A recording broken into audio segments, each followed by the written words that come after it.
I haven't been releasing any videos lately because I want my next video to be a really huge, important announcement, such as the inclusion of a significant feature that people have been waiting for a long time. I'm working on two very significant things right now, but neither of those features are finished yet, so I'm not ready to release a video at this time. However, I still want to assure people that I'm consistently making progress on the game, and that's what this video is for. When I first started uploading videos to YouTube, my videos were short and simple. At some point in time, my videos became elaborate productions involving fancy artwork and motion graphics, which take several days to produce. This video will be a return to the way things used to be. It's going to be short, and it's not going to be very fancy. Because this video isn't up to the standards of my usual work, I'm uploading it as an unlisted video. It's just for the fans who want to be assured that I'm still alive and still making progress. The latest build contains 40 differences from the previous build, which is pretty significant. The majority of these are bug fixes, but there are also some meaningful changes or additions to the game's mechanics, and that's what I'm going to talk about in this video. All of InfoChan's services, schemes, favors, drops, require you to compensate her by doing unethical things for her, such as providing her with panty shots or placing covert listening devices around school for her. I've always wanted to provide the player with more ways to earn favors from InfoChan, so that if the player is opposed to the idea of taking panty shots, they still have plenty of alternatives. As of the latest build, there is now a new way to earn favors from InfoChan, providing her with stolen phones. Previously, it was only possible to steal a student's phone during a scripted event, like Kokona's shower event. It is now possible to steal any female student's phone when they leave their phone in their locker before taking a shower.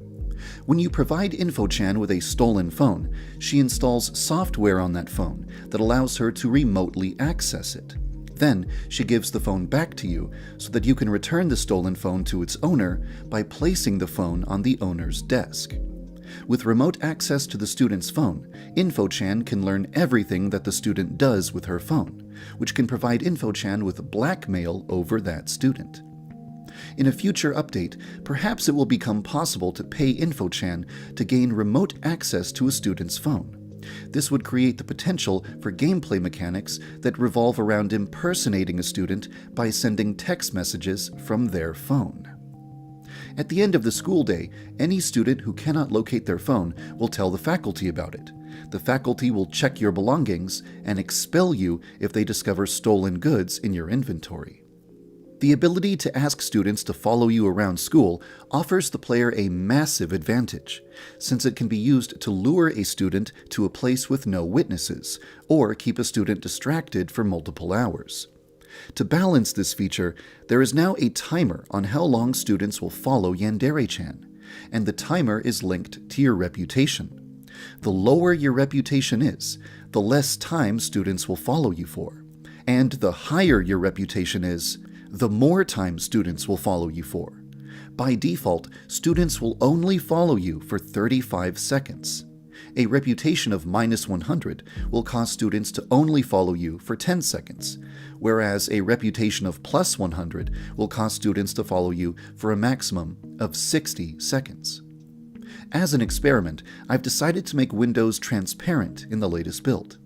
It has a small negative impact on the frame rate, but it looks really nice aesthetically. Giving students the ability to see through windows would require a huge investment of time, since I would have to remove and replace hundreds of collision boxes all around the school. So at this point in time, students can't see through windows.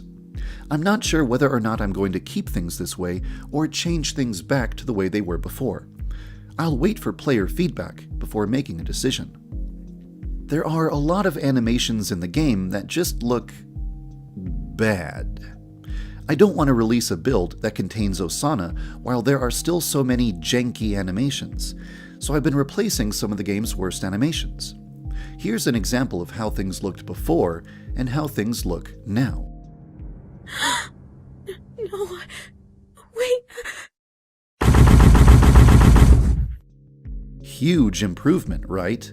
There's no way I would want to release Osana while there are still animations like this in the game. I don't want to release Osana until the game has been brought up to a higher standard, and that's one of the things I'm focusing on right now. On that note, I'm improving aspects of the game's environments as well. Previously, Yandere-chan's basement looked pretty awful because it was completely empty with no props. As part of the process of raising the game to a higher standard of quality, the basement has been given props that make it look 100 times better than before.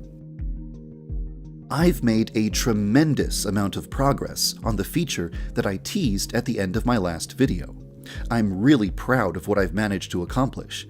It has been incredibly satisfying to work on this feature because I've successfully been able to implement it exactly the way I've been imagining it for the past 5 years. However, I don't want to show you even a single second of footage because I want to reveal it properly, and I want it to be a complete surprise. As I mentioned before, Osana is 100% functional, and the only reason I haven't released her is because I want to fix bugs, remove exploits, add polish, and improve anything that looks janky. For example, I recently learned that the player can eliminate Osana with no challenge at all if they simply dump gasoline on her and set her on fire. This completely circumvents Ribaru, who is supposed to prevent the player from eliminating Osana without putting in any work. To fix this, Ribaru will now verbally warn Osana about the smell of gasoline if she is approaching a door that has a gasoline bucket trap over it. This will prevent the player from eliminating Osana with fire without dealing with Ribaru first. At this point in time, I've finished polishing Osana's matchmaking elimination method, and the only thing that remains before I release her is polishing her befriend betray elimination method.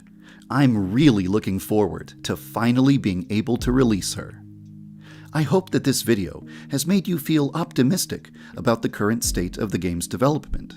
The next video I upload will be closer to my usual standard. Thanks for watching, and thank you for following the development of Yandere Simulator.